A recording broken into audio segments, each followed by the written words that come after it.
अस्सलामुअलैकुम, मैं लियाकत, तुसी वेख रहे हो मेरे यूट्यूब चैनल तहरीक लब्बैक अक्सा मार्च मुरीद के ग्रैंड ऑपरेशन होया और ये अक्सा मार्च खत्म हो गया। तहरीक लब्बैक के तर्जमान ने एक गल दसी है कि कुछ साढ़े उत्थे बंदे शहीद हुए ने और कुछ जख्मी हुए ने, और पुलिस के तर्जमान ने भी ये वजाहत की है कि साढ़े एक SHO शहीद होया है और कुछ पुलिस एहलकार जिहड़े ने शदीद जख्मी हुए ने। इस अक्सा मार्च का की एजेंडा है सी और इन्हां दे की मुतालबात है सी जिहड़े तहरीक लब्बैक अक्सा मार्च इस्लामाबाद अमेरिकन अंबैसी के अगे जाके ये मुतालबात पूरे कराना चाहते हैं और इन्हां दे मुज़ाकरात क्यों नाकाम होंदे रहे। इस ग्रैंड ऑपरेशन तो पहले पुलिस ने इन्होंने वार्न किया। तहरीक लब्बैक के जिहड़े बानी अमीर मौलाना साद रिजवी साहब उन्होंने कारण ये जिहड़ा मार्च है ये गले पै गया और तकरीबन 16 बंदे ते FIR हो गई है।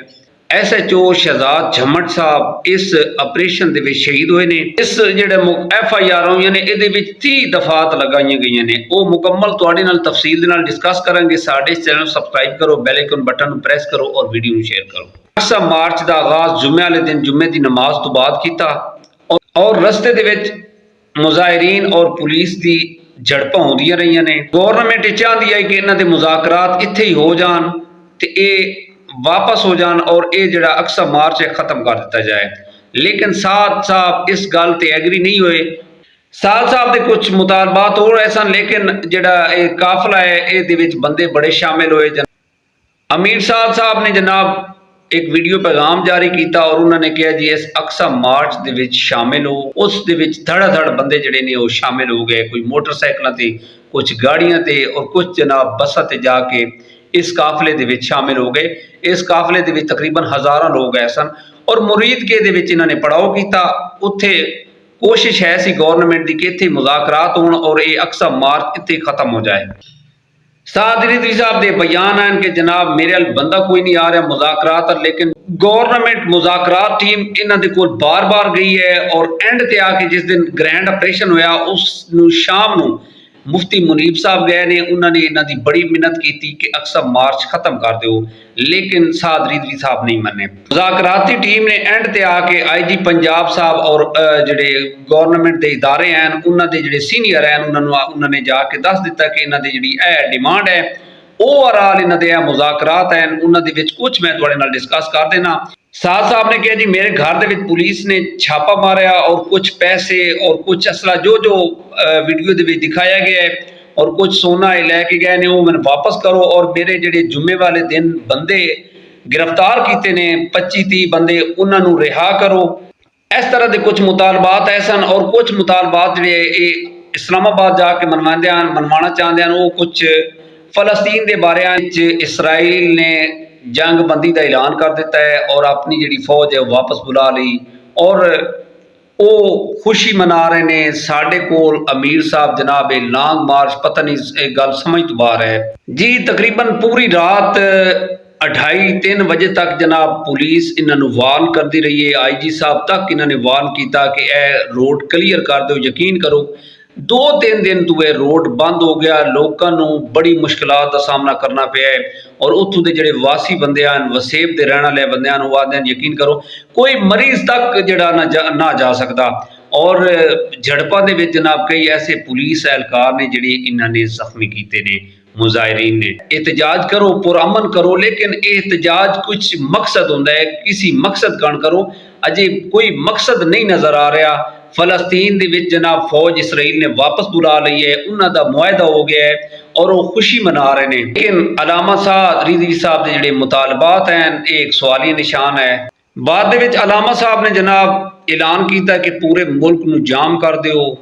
गवर्नमेंट मुज़ाकराती टीम रात नूं 3-4 दफा साद रिजवी साहब को गए कि साडी गल मन लो और ये जिहड़ा अक्सा मार्च है इस नूं खत्म कर दो और अपने जिहड़े मुजाहिरीन जिहड़े तुहाडे इन्हां सारियां नूं कहो कि ये एरिया छोड़ दो, अपने अपने घरां नूं चले जाओ। लेकिन साद रिजवी साहब डटे हुए हैं जी मैं अपने जिहड़े मेरे मुतालबात हैं वो तुहानूं पूरे करने पैणगे। फिर जनाब ग्रैंड ऑपरेशन होया, पहले शैलिंग की ताकि लोग जिहड़े ने नस जान, हवाई फायरिंग हुई। कुछ पहले इतलात आई हैं जी साद रिजवी साहब जख्मी हो गए, लेकिन वो जख्मी कोई ना माशाल्लाह वो जनाब ठीक ठाक हैं और रूपोश हो गए। और बाकी जनाब फिर रोड क्लीयर कराया गया। अगर ये अलामा साद रिजवी साहब पहले इस चीज़ ਨੂੰ गौर करते कि ਇਹ ਸਾਡਾ नुकसान होएगा तो ये ਜਿਹੜਾ ਅਕਸਾ ਮਾਰਚ है लाहौर ਦੇ ਵਿੱਚ ਹੀ खत्म कर देंगे। तो SHO शहजाद झम्मट साहब ਜਿਹੜੇ ਨੇ ਉਹ ਇਸ ਆਪਰੇਸ਼ਨ ਦੇ ਵਿੱਚ ਸ਼ਹੀਦ ਹੋਏ ਨੇ, ਸ਼ੇਖੂਪੁਰੇ ਦੇ ਰਹਿਣ ਵਾਲੇ ਹਨ ਜਨਾਬ। और फिर जनाब FIR कटी गई मुरीद के थाना ਦੇ ਵਿੱਚ तकरीबन 16 ਬੰਦੇ ਜਿਹੜੇ ਨੇ ਉਹਨਾਂ ਨੂੰ ਇਹਦੇ ਵਿੱਚ ਨਾਮਜ਼ਦ ਕੀਤਾ ਗਿਆ। ਤਕਰੀਬਨ 30 ਤੋਂ 33 ਦਫਾਤ ਲਗਾਈਆਂ ਗਈਆਂ ਜਿਹਦੇ ਵਿੱਚ ਜਨਾਬ 302 ਔਰ 324 ਜਿਹਦੇ ਵਿੱਚ ਜਨਾਬ ਮੁਜ਼ਾਹਿਰੀਨ ਨੂੰ ਮੁੰਤਸ਼ਿਰ ਕੀਤਾ ਗਿਆ ਹੈ, ਜਿਸ ਤਰ੍ਹਾਂ ਕਹਿੰਦੇ ਨੇ ਇਸ਼ਤਿਆਲ ਦਿਆਇਆ ਗਿਆ। ਇਹ ਮੇਨ ਜਨਾਬ ਇਸ ਮੁਕਦਮੇ ਦੇ ਵਿੱਚ ਜਿਹੜੇ 16 ਬੰਦੇ ਨੇ ਜਿਨ੍ਹਾਂ ਦੇ ਉੱਤੇ FIR ਕੱਟੀ ਗਈ ਹੈ ਉਸ ਦੇ ਵਿੱਚ ਜਨਾਬ ਅਲਾਮਾ ਸਾਦ ਰਿਜ਼वी साहब हैं, इन्हों के भाई अलामा अनस रिजवी साहब हैं और अलामा फरूक साहब हैं और मौलाना सजाद सैफी साहब हैं और मुफ्ती वज़ीर अली साहब हैं और शायद गुजर साहब, शेख जवाद साहब, बिलाल अहमद, सिद्दीक डोगर, हसन रजा, उस्मान है जनाब। इन्हों के उत्ते FIR हो गई है। इस दे विच इन्हां नूं जान छुड़ानी भी मुश्किल है क्योंकि जिहड़ी दफात लग गई ने, अल्लाह माफ़ करे। पहले जो अक्सा मार्च लाहौर दे विचों रवाना होया तो इस दे विच जिहड़े लोग आए वो बहुत ज़्यादा हैं और स्टेट नूं या गौरनमेंट नूं बड़ी टेंशन बन गई कि इस दे विच खुदा न खास्ता कोई तसादम ना हो।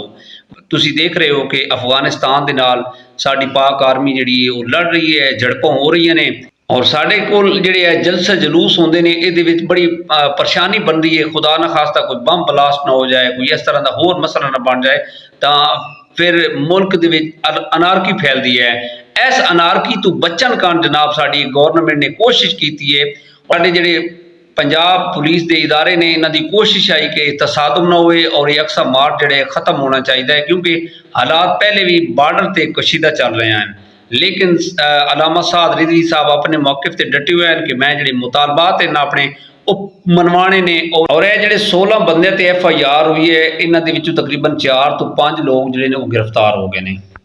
पुलिस ने टीमां तश्कील दे दी ने इन्हों की गिरफ्तारी कारण जनाब जगह जगह छापे मारे जा रहे हैं और मुरीद के वाला जड़े एरिया जिथे ग्रैंड ऑपरेशन होया वो क्लीयर करा दिता गया है। जी दोस्तों ਇਹ कुछ गल्लां जड़ियां ने तुहाडे नाल डिस्कस कीतियां ने। हुण जरा आप सोचो कि इन्हां दिनां दे विच कितना एक नुकसान हो गया। इस अक्सा मार्च जिहड़ा है जनाब 2 हफ्ते पहले या मेरे ख्याल में चंद दिन पहले जनाब इसराइल और फ़लस्तीन के मुज़ाकरात हो गए हमास नाल कि जंग बंदी हो गई है। लेकिन एक जिहड़े मौलाना साद रिजवी साहब के जनाब जिहड़े मुतालबात हैं ये एक सवालिया निशान है। बाकी दोस्तों मेरा एक पैगाम है, स्टेट के नाल कभी भी पंगा नहीं लेना, चाहे कोई भी पार्टी है। एहतजाज जिहड़ा है वो साडा राइट बनता है लेकिन मौक़िफ़ होना चाहिए है। जिहड़ा असीं एहतजाज करना है वो किस कारण कर रहे हैं। हुण जिहड़ा मैं बार बार ये गुजारिश कर रहा तो जो अनारकी फैली है साडे मुल्क के अंदर इहदा की असरात दूर दूर तक पैणगे। ऐसे पैगाम के नाल सानू इजाजत दो। अपना ढेर सारा ख्याल रखा है। जिंदगी बड़ी कीमती है और इस नूं यकीन करो, इसकी कदर करो। कमेंट दे विच इज़हार ख्याल लाजमी करिया है। अपना ढेर सारा ख्याल रखा है। सानू इजाजत दो और साडे चैनल सब्सक्राइब लाजमी कराया। खुदा हाफिज़।